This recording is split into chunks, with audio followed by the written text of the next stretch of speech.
بسم اللہ الرحمن الرحیم۔ السلام علیکم۔ ہر انسان کی زندگی میں کوئی نہ کوئی ایسا واقعہ ضرور ہوتا ہے جو اس کی زندگی میں بہت گہرا اثر چھوڑ جاتا ہے۔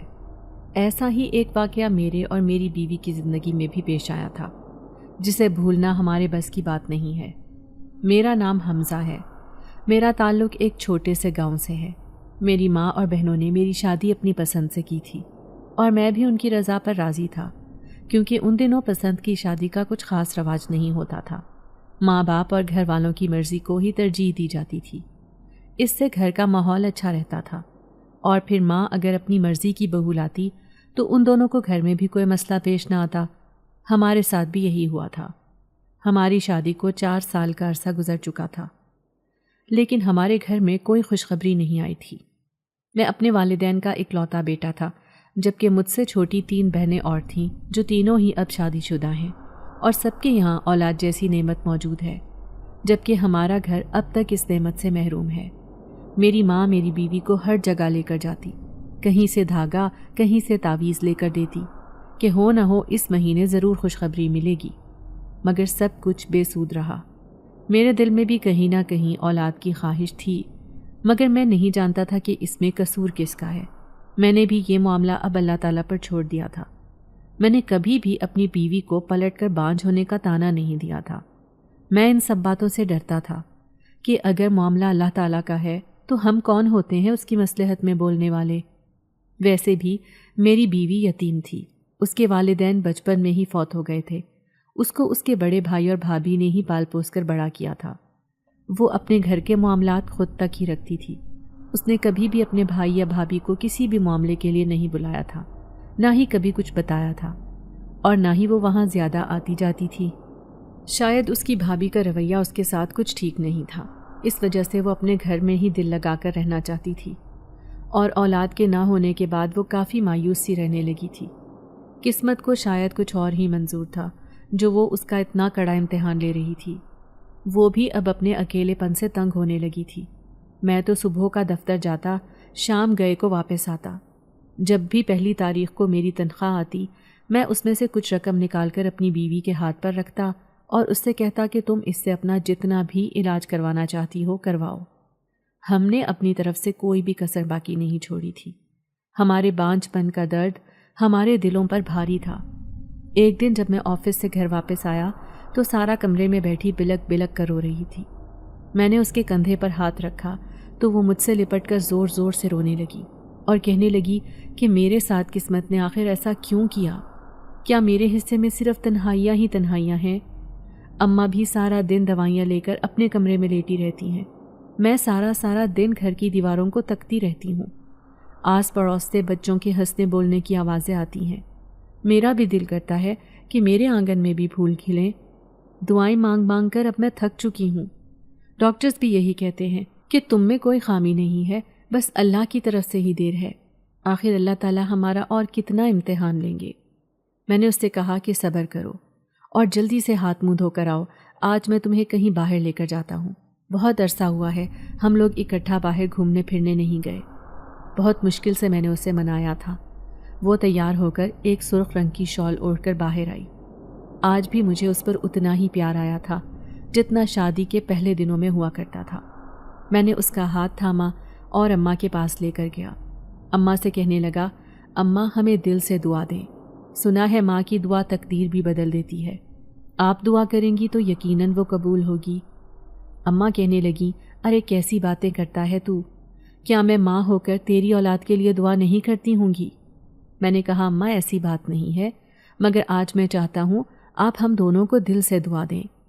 ہم دونوں نے اماں سے دعا کروائی، میں نے اماں سے اجازت لی اور ہم دونوں باہر نکل آئے۔ چلتے چلتے کافی دور نکل آئے تھے۔ ہر طرف کھیت ہی کھیت تھے، ہریالی تھی۔ شام کا اندھیرا ہر سو پھیلنے والا تھا۔ میں نے اپنی بیوی سے کہا کہ تم یہیں پر ٹھہرو، میں کچھ کھانے کے لیے لے کر آتا ہوں۔ میری بیوی بھٹا بہت شوق سے کھاتی تھی، اکثر تو میں اس کے لیے لے کر بھی آتا تھا، مگر باہر نکل کر گھوم پھر کر کھانے کا مزہ ہی الگ تھا۔ آج اس کا دل بہت زیادہ بھرا ہوا تھا، اس کی آنکھوں میں ابھی بھی نمی اتری ہوئی تھی۔ تھوڑی دیر کے بعد جب میں واپس آیا تو یہ دیکھ کر میں حیران رہ گیا کہ میری بیوی ایک درخت کے نیچے بیٹھی بڑے غور سے کسی چیز کو دیکھ رہی تھی۔ میں فوراً اس کے پاس گیا اور اس سے پوچھا، کیا دیکھ رہی ہو؟ وہ کہنے لگی کہ مجھے اس کپڑے میں سے کسی بچے کے رونے کی آواز آ رہی ہے۔ وہ ایک کالے رنگ کا کپڑا تھا جس میں کچھ بندھا ہوا محسوس ہو رہا تھا۔ آس پاس ویرانی چھائی ہوئی تھی، دور دور تک کوئی انسان نظر نہیں آ رہا تھا کیونکہ یہ ایک کھیتوں کا ویران علاقہ تھا۔ ایک طرف گھنے درخت تھے تو دوسری طرف گھنے کھیت تھے، اور ہم لوگ ایک سڑک کے سائڈ ہو کر اس درخت کے نیچے بیٹھے تھے۔ میری بیوی نے اس پوٹلی کو اپنے ہاتھوں میں اٹھایا اور ڈرتے کانپتے ہاتھوں کے ساتھ اس کی گرہ کو کھولا، جس میں ایک نوزائیدہ بچے کو دیکھ کر میری بیوی کے منہ سے ایک زوردار چیخ نکلی تھی۔ شیر خوار بچہ ایک خوفناک سیاہ کفن میں لپٹا ہوا تھا۔ اب تو رات ہونے والی تھی، کس نے اپنا ننھا سا بچہ اس طرح یہاں پر چھوڑا ہوگا؟ ہم دونوں ہی پریشانی سے ایک دوسرے کے منہ کو تکنے لگے کیونکہ آس پاس کوئی بھی موجود نہیں تھا۔ چار سو خوفناک خاموشی چھائی ہوئی تھی۔ میری بیوی نے کانپتے اور لرزتے ہوئے ہاتھوں کے ساتھ اس بچے کو اٹھا کر اپنے سینے سے لگایا تاکہ وہ چپ ہو جائے۔ جب تک وہ کپڑے میں بند تھا وہ خاموش تھا۔ جیسے ہی میری بیوی نے اسے کھولا تھا وہ مسلسل روئے چلا جا رہا تھا، جیسے وہ نہیں چاہتا تھا کہ وہ اس دنیا میں آنکھیں کھول کر سانس لے۔ جیسے ہی میری بیوی نے اس کو سینے سے لگایا تو اس کو ایک ممتا کا احساس محسوس ہوا۔ ہم دونوں نے اس بچے کو گھر لے جانے کا فیصلہ کیا اور یہی فیصلہ کیا کہ اگر اس بچے کا کوئی وارث نہ ملا تو ہم لوگ اس بچے کو اپنا نام دے کر پال لیں گے اور اپنے سینے سے لگا کر رکھیں گے۔ ہم جیسے ہی بچے کو گھر لے کر آئے تو اماں یہ دیکھ کر حیران رہ گئی اور پوچھنے لگی کہ یہ کس کا بچہ اٹھا کر لے آئے ہو؟ میں نے اب ہنس کر اماں سے کہا کہ آپ کی دعا رنگ لائی ہے، خدا کی طرف سے ہمیں بھی آج بچہ مل ہی گیا۔ اماں حیران رہ گئی اور کہنے لگی کہ یہ اصل زندگی ہے، کوئی مذاق نہیں ہے، سچ بتاؤ کس کا بچہ اٹھا کر لے آئے ہو؟ میں اماں سے کہنے لگا، اماں آپ کو واقعی یقین نہیں ہوتا، یہ بچہ ہمیں سڑک کے کنارے پر ملا ہے، ہم کیوں کسی کا بچہ اٹھا کر لائیں گے؟ کیا ہم آپ کو اتنے بے رحم لگتے ہیں؟ میں خوشی خوشی جا کر بچے کے لیے فیڈر اور ڈبے کا دودھ وغیرہ لے آیا۔ ساری رات بچہ لگاتار روتا رہا۔ میری بیوی بار بار اٹھ کر اس کا خیال رکھتی رہی، اسے جھولے جھلاتی اور اپنے سینے سے لگاتی، مگر بچہ تھا کہ چپ ہونے کا نام ہی نہیں لے رہا تھا، جیسے وہ خود کو کسی خطرے میں محسوس کر رہا ہو۔ اگلے دن میں نے مسجد کے مولوی صاحب کو اس بچے کے بارے میں بتایا۔ انہوں نے مسجد میں اعلان کیا، مگر بچے کو کوئی بھی اپنانے کے لیے تیار نہیں تھا۔ لاوارث قرار دے کر اس بچے کو سب نے ہمارے حوالے کر دیا اور ہم نے اس بچے کو پالنے کا ارادہ کر لیا۔ بہت خوشی اور دھوم دھام کے ساتھ ہم نے اس بچے کا نام رکھنے کی رسم ادا کی۔ وہ بچہ جو ایک لڑکا تھا، اس کا نام ہم لوگوں نے احمد رکھا، کیونکہ میری اور میری بیوی کی یہی خواہش تھی کہ جب بھی خدا نے ہمیں بیٹا عطا کیا تو ہم اس کا نام احمد ہی رکھیں گے، اور ہم نے ایسا ہی کیا تھا۔ بہت دن گزر چکے تھے۔ جیسے ہی شام کے اندھیرے پھیلنے لگتے احمد کا رونا شروع ہو جاتا۔ وہ لگاتار روتا رہتا اور اس کی آہیں رات بھر ایک ماتمی چیخ کی طرح سارے گھر میں گونجتی رہتی۔ مجھے صبح میں دفتر بھی جانا ہوتا تھا۔ ساری رات جاگ جاگ کر میرا ذہن کافی ڈسٹرب رہنے لگا تھا۔ رات میں نیند پوری نہ ہوتی تو صبح میں میری آنکھیں سرخ ہو رہی ہوتی اور میں ٹھیک سے اپنے کام سر انجام نہ دے پا رہا تھا۔ میں نے یہی فیصلہ کیا اور اپنی بیوی سے کہا کہ تم اس بچے کے ساتھ رات میں دوسرے کمرے میں سویا کرو، میری نیند پوری نہیں ہوتی تو کام کا حرج ہوتا ہے۔ میری بیوی کو بھی اس بات پر کوئی اعتراض نہیں تھا، کیونکہ گھر چلانا بھی تو میری ذمہ داری تھی۔ اس نے میری بات کو ترجیح دی۔ جیسے ہی میری بیوی اس بچے کو اٹھا کر اس کمرے سے چلی گئی، میں رات کو لیٹا تو میں نے ایک عجیب و غریب خواب دیکھا، اور خواب میں میں دیکھ رہا تھا کہ میں نے اپنی بیوی کو ایک کنویں میں پھینک دیا ہے اور خود وہاں سے دور جا رہا ہوں۔ میری بیوی مسلسل مجھے آوازیں دے رہی ہے اور پکار رہی ہے، مگر میں پلٹ کر بھی اس کی طرف نہیں دیکھ رہا۔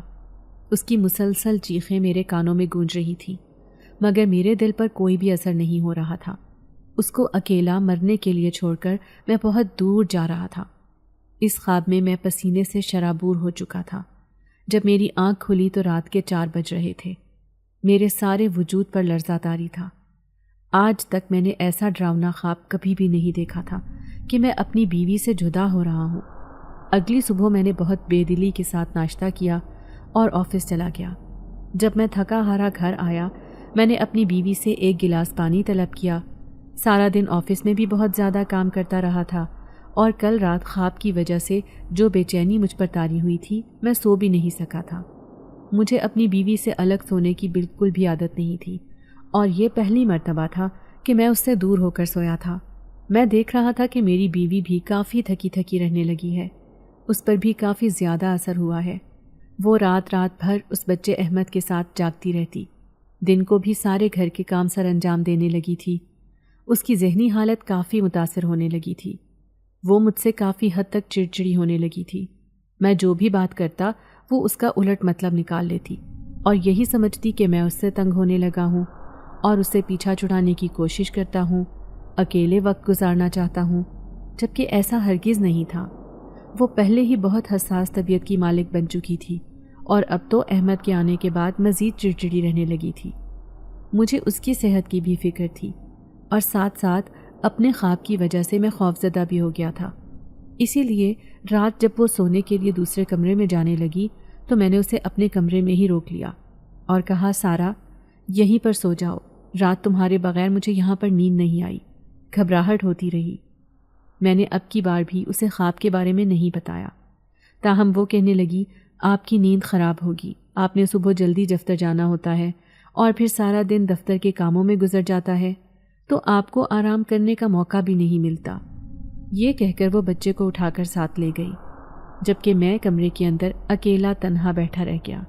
مجھے نیند نہیں آ رہی تھی۔ رات والے خواب نے میرے اندر عجیب سی بے چینی اور خوف پیدا کر دیا تھا جسے میں کوئی نام نہیں دے پا رہا تھا۔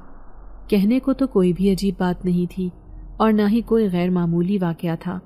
اکثر ایسے خواب دکھائی دے بھی جایا کرتے ہیں، لیکن ایسے خواب کا آنا اور ایسے موقع پر آنا مجھے بہت حیرت میں مبتلا کر رہا تھا۔ رات کافی دیر سے میری آنکھ لگی تھی اور پھر اپنے مخصوص وقت پر مجھے وہی خواب دوبارہ دکھائی دے گیا۔ اس خواب نے آج بھی مجھے اتنا نڈھال کر دیا کہ جب میری آنکھ کھلی تو میں پسینے سے شرابور تھا اور 4 بجے کا وقت تھا۔ میں دنگ رہ گیا۔ آخر ایک تسلسل سے خواب آنے کا مطلب کیا ہو سکتا ہے؟ یہ بات مجھے سمجھ نہیں آ رہی تھی، اسی لیے میں اس وقت اٹھ کر سارا کے کمرے کی طرف آ گیا۔ وہ بچے کو کندھے سے لگائے ٹہل رہی تھی۔ مجھے آتا دیکھ کر حیرانی سے پوچھنے لگی، کیا ہوا؟ آپ کی طبیعت تو ٹھیک ہے؟ اس نے شاید میرے چہرے پر بے چینی محسوس کر لی تھی، اسی لیے مجھ سے پوچھنے لگی، جبکہ میں نے اسے کہا کہ ہاں میں بالکل ٹھیک ہوں، بس نیند میں اٹھا تو تمہارا خیال آیا اور تمہیں دیکھنے چلا آیا۔ تم ابھی تک جاگ رہی ہو؟ میں نے فکر مندی سے سارا سے پوچھا تو وہ کہنے لگی، نہیں، آنکھ لگ گئی تھی لیکن پھر احمد اٹھ کر رونے لگا، دیکھا تو اس کا ڈائپر گندا تھا، وہ تبدیل کیا تو اب اسے دوبارہ سلا رہی ہوں۔ سارا نے تھکے انداز میں جواب دیا تو میں نے اسے کہا، تم ایسا کرو، آرام کرو، احمد کو مجھے دے دو، میں اسے سلا دیتا ہوں۔ میں نے یہ کہتے ہوئے سارا سے احمد کو پکڑ لیا اور کندھے سے لگا کر تھپکنے لگا، جبکہ سارا جا کر لیٹ گئی تھی۔ وہ شاید بہت تھکی ہوئی تھی، اسی وجہ سے اس نے میری بات پر چوں چراں بھی نہیں کی، ورنہ عام حالات ہوتے تو وہ مجھے منع کر دیتی اور خود احمد کو سلاتی۔ لیکن اس وقت شاید تھکاوٹ کے باعث اسے نیند بہت آ رہی تھی، کیونکہ اگلے چند لمحوں میں ہی وہ نیند میں غافل ہو چکی تھی، جبکہ میں کافی دیر تک احمد کو لے کر ٹہلتا رہا اور پھر جب وہ سو گیا تو اسے سارا کے برابر لٹا کر باہر آ گیا۔ فجر کی اذان ہوئے کافی وقت ہو گیا تھا، لیکن میں نے پھر بھی گھر پر نماز پڑھنے کا ارادہ کیا اور وضو کر کے جائے نماز بچھا کر نماز پڑھ کے اپنی اور اپنی بیوی کی خیر و برکت اور بھلائی کی دعا مانگی اور ساتھ ہی ساتھ احمد اور اماں کے لیے دعا مانگی۔ مجھے ایک عجیب سا سکون محسوس ہوا تھا۔ آج ایسا لگ رہا تھا جیسے میں نے پہلی بار نماز ادا کی ہے۔ اتنا سکون تو میں نے زندگی میں کبھی نہیں محسوس کیا۔ میرا تو جائے نماز سے اٹھنے کو دل ہی نہیں کر رہا تھا۔ اماں بھی اپنے کمرے میں نماز ادا کرنے کے بعد اپنی تسبیحات میں مصروف تھیں۔ میں اٹھ کر ان کے پاس چلا آیا اور انہیں کہا، اماں مجھے ناشتہ بنا دیں، سارا کی طبیعت ٹھیک نہیں ہے، وہ سو رہی ہے۔ اماں نے اپنی تسبیحات ختم کر کے میرے لیے ناشتہ بنایا اور میں دفتر آ گیا۔ لیکن مجھے نہیں پتا تھا کہ شام کو گھر جاؤں گا تو ایک نیا تماشا میرا منتظر ہوگا۔ میں جب شام کو گھر آیا تو دیکھا احمد گلا پھاڑ پھاڑ کر رو رہا ہے اور سارا اسے چپ کروا کر نڈھال ہو گئی ہے، لیکن احمد چپ نہیں کر رہا۔ مجھے اس کے اس طرح رونے سے پریشانی ہو رہی تھی، میں نے اسے اپنے ساتھ گلے لگایا لیکن وہ پھر بھی چپ نہیں کر رہا تھا۔ اماں کہنے لگیں، لگتا ہے بچے کو نظر لگ گئی ہے، لاؤ میں اس پر دم کر دوں۔ اماں نے دم کیا لیکن پھر بھی احمد کی حالت وہی تھی۔ میں نے اس کا پیٹ چیک کیا، سب کچھ دیکھ لینے کے باوجود احمد چپ نہیں کر رہا تھا، اور پھر میں نے اور سارا نے اسے ڈاکٹر کے پاس لے جانے کا فیصلہ کیا اور ہم گھر سے نکل پڑے۔ ڈاکٹر کے پاس جانے کے لیے ہم اسی راستے سے گزرے جس راستے سے احمد ہمیں ملا تھا۔ وہاں پر جیسے ہی اس مقام پر پہنچے تو احمد ایک دم خاموش ہو گیا۔ میں اور سارا حیران رہ گئے، لیکن جیسے ہی ہم اس سے چند قدم آگے بڑھے تو احمد نے دوبارہ رونا شروع کر دیا۔ یہ بات ہمارے لیے حیرت کا باعث تھی۔ آخر اس مقام میں ایسا کیا تھا جو احمد یہاں پر آ کر چپ کر جاتا ہے؟ سارا کہنے لگی، ہمیں کچھ دیر یہاں پر رک جانا چاہیے، شاید احمد کی طبیعت کچھ بہتر ہو جائے۔ نہ جانے کیوں سارا کی بات سن کر میں خاموش سا ہو گیا، حالانکہ میرا دل اندر سے وہم کر رہا تھا اور مجھے خوف محسوس ہو رہا تھا۔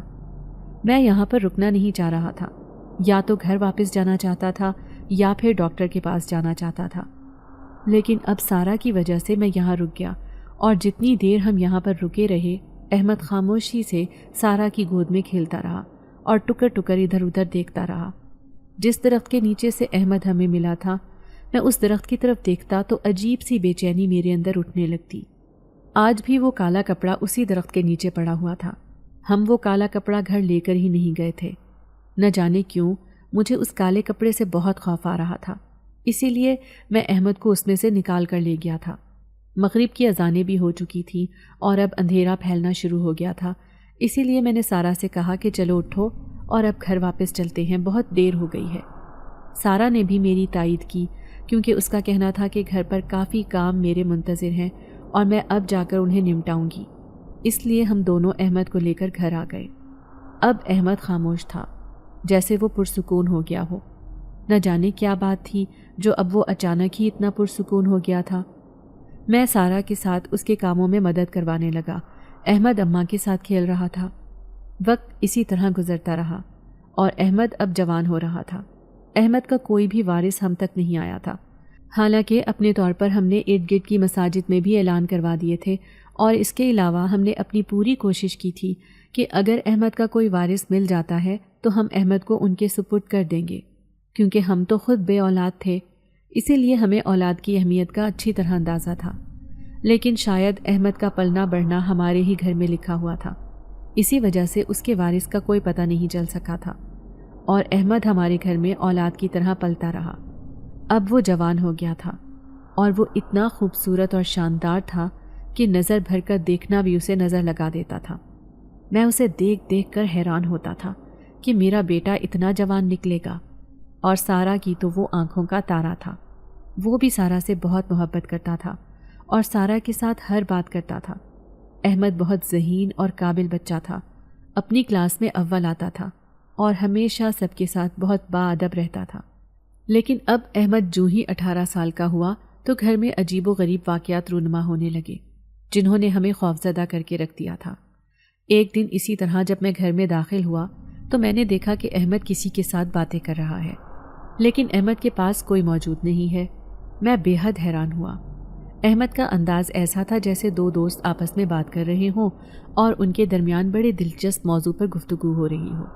احمد بڑے اچھے انداز میں بات کر رہا تھا۔ میں کافی دیر کھڑا اسے دیکھتا رہا۔ احمد کو میری آمد کی خبر نہیں ہوئی تھی اور وہ مسلسل اس نادیدہ وجود کے ساتھ بات کرتا رہا۔ میں احمد کو دیکھتا ہوا اندر آ گیا اور سارا سے کہا کہ سارا، یہ باہر احمد کسی کے ساتھ مسلسل بات کر رہا ہے، لیکن اس کے قریب کوئی بھی موجود نہیں ہے۔ میری بات سن کر سارا ہنس دی اور کہنے لگی، احمد کو عادت ہے، وہ اکیلے میں خود سے باتیں کرتا ہے۔ سارا کے کہنے پر میں نے عجیب سی نظروں سے اسے دیکھا اور پوچھا، یہ بات مجھے کیوں نہیں معلوم؟ تو وہ کہنے لگی، وہ بس کبھی کبھار ہی ایسا کرتا ہے، اکیلا جو ہوتا ہے، اسی لیے شاید میرے ذہن سے بھی نکل گیا اور میں آپ کو بتا نہیں پائی۔ سارا نے لاپرواہی سے کپڑے طے کرتے ہوئے کہا، جبکہ میں کچھ خاموش سا ہو گیا۔ مجھے احمد کا انداز بڑا مختلف لگا تھا اور سارا کی لاپرواہی پر مجھے اتنا ہی غصہ آیا تھا۔ اور پھر یہ اسی رات کی بات ہے جب اتنے برسوں کے بعد مجھے وہی خواب دکھائی دیا کہ میں سارا کو کنویں میں دھکا دے کر خود اس سے دور جا رہا ہوں، اور سارا مجھے مدد کے لیے پکار رہی ہے، چلا رہی ہے، آوازیں دے رہی ہے، لیکن میں اس کی ایک نہیں سن رہا اور آگے بڑھتا جا رہا ہوں۔ نہ جانے کیوں آج بھی اس خواب نے مجھے اسی طرح خوفزدہ کر دیا تھا، اور جب میں نے اٹھ کر وقت دیکھا تو 4 بجے ہوئے تھے۔ یہ بات میرے رونگٹے کھڑے کر دینے کے لیے کافی تھی۔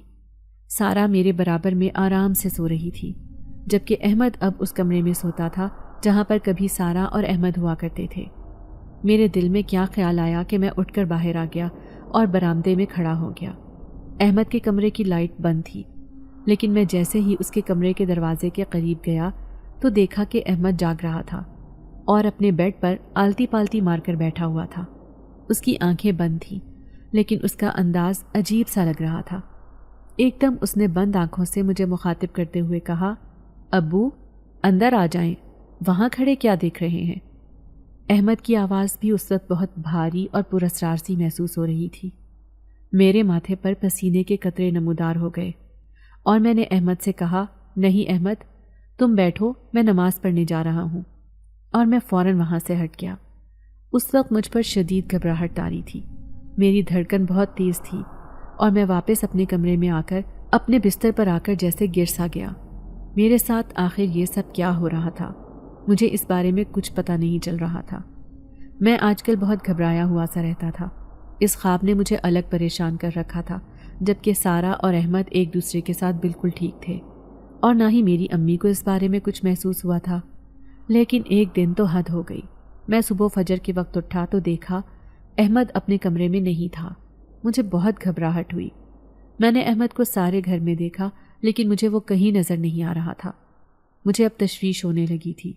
سارا بے خبر سو رہی تھی، میں اسے پریشان نہیں کرنا چاہتا تھا، اسی لیے اوپر چھت کی طرف آ گیا کہ شاید احمد ہوا خوری کے لیے یہاں پر آیا ہو، لیکن وہ وہاں پر بھی نہیں تھا۔ اب تو صحیح معنوں میں مجھے گھبراہٹ ہونے لگی تھی اور میں گھر سے باہر نکل آیا۔ ادھر ادھر گلیوں میں دیکھتا ہوا میں کافی دور تک نکل آیا تھا اور ٹھیک اسی راستے پر آ گیا جہاں سے احمد کو ہم نے اٹھایا تھا۔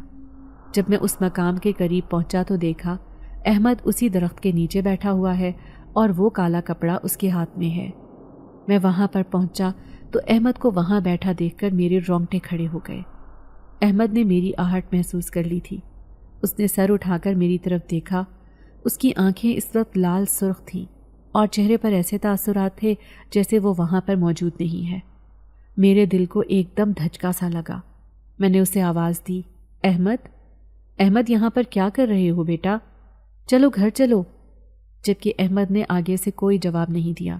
بدستور وہ لال آنکھوں سے میری طرف دیکھنے لگا اور پھر ایک دم کہنے لگا، تم واپس چلے جاؤ، میں آ جاؤں گا۔ اس کی آواز بھاری اور گونجدار تھی جو میرے دل میں خوف پیدا کر گئی۔ میں اپنی جگہ سے آگے نہیں بڑھ سکا اور احمد کے قریب نہیں جا سکا۔ نہ جانے وہ وہاں پر کیا کر رہا تھا، سمجھ ہی نہیں آ رہی تھی، لیکن میں نے یہی مناسب سمجھا کہ اس وقت گھر چلا جاؤں، اور گھر واپسی کے لیے جیسے ہی مڑا تو احمد کی وہی بھاری اور گونجدار آواز سنائی دی۔ وہ کہہ رہا تھا، ماں کو مت بتانا، میں خود گھر آ جاؤں گا۔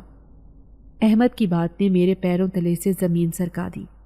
نہ جانے کیوں مجھے ایسا لگ رہا تھا کہ اب میری زندگی میں کچھ غلط ہونے والا ہے، اور کچھ ہی دنوں کے بعد میرے اس خدشے کی تصدیق ہو گئی۔ جب ایک دن اسی طرح صبح پھر سے احمد گھر سے غائب تھا اور آج مجھے معلوم تھا کہ وہ کہاں ہوگا، اسی لیے میں نے سیدھا پھر اسی مقام پر جا کر دیکھا تو احمد آج پھر وہیں پر بیٹھا ہوا تھا۔ مجھے اس بات کا اندازہ بھی نہیں تھا کہ سارا بھی میرے پیچھے وہیں پر چلی آئے گی۔ نہ جانے اسے کیسے اس کی خبر مل گئی اور وہ بھی ہمارے پیچھے گھبرائے ہوئے انداز میں آ گئی۔ احمد کو وہاں بیٹھے دیکھا اور آواز دی۔ آج بھی احمد نے مجھے واپس جانے کے لیے کہا اور کہنے لگا کہ آپ میرے پیچھے مت آیا کریں، اس طرح میرے کام میں خلل پڑتا ہے۔ مجھے نہیں معلوم تھا کہ وہ کیا کام کرتا ہے، لیکن اتنا میں ضرور جانتا ہوں کہ وہ جو کچھ بھی کر رہا ہے کچھ اچھا نہیں کر رہا۔ تاہم میں خاموشی سے کھڑا اسے دیکھ رہا تھا کہ اتنے میں مجھے اپنے قریب سارا کی آہٹ محسوس ہوئی، اور جب میں نے اسے دیکھا تو میں دنگ رہ گیا۔ سارا، تم یہاں پر کیا کرنے آئی ہو؟ جبکہ وہ کہنے لگی کہ میں نے جب آپ کو بستر پر نہیں دیکھا تو گھبرا گئی، اور احمد بھی وہاں موجود نہیں تھا، اسی لیے آپ کے پیچھے پیچھے چلتی یہاں پر آ گئی۔ کیا ہوا؟ سب خیریت تو ہے؟ اس نے مجھ سے پوچھا تو میں نے احمد کی طرف اشارہ کر دیا، جسے دیکھ کر وہ بھی دنگ رہ گئی اور کہنے لگی، یہ کیا کر رہا ہے؟ میں نے کندھے اچکا دیے کیونکہ مجھے تو خود معلوم نہیں تھا کہ احمد وہاں پر بیٹھا کیا کر رہا ہے، جبکہ اتنے میں ہی احمد کی گونجدار آواز سنائی دی۔ وہ کہہ رہا تھا، میں نے تم دونوں کو منع کیا تھا میرے پیچھے مت آیا کرو، لیکن تم باز نہیں آئے، میرے کام کو کیوں خراب کر رہے ہو؟ احمد کی یہ آواز اس ہلکے سے اندھیرے میں بڑی خوفناک محسوس ہو رہی تھی اور مجھے صحیح معنوں میں خوف سے پسینہ آ گیا، جبکہ سارا بھی ششدر سی اسے دیکھ رہی تھی۔ اتنے میں سارا نے بڑی محبت سے احمد سے پوچھا، احمد بیٹا، یہاں پر کیا کر رہے ہو؟ آخر تم یہاں پر کیوں آئے ہو؟ اور یہ کپڑا تمہارے ہاتھوں میں کیوں ہے؟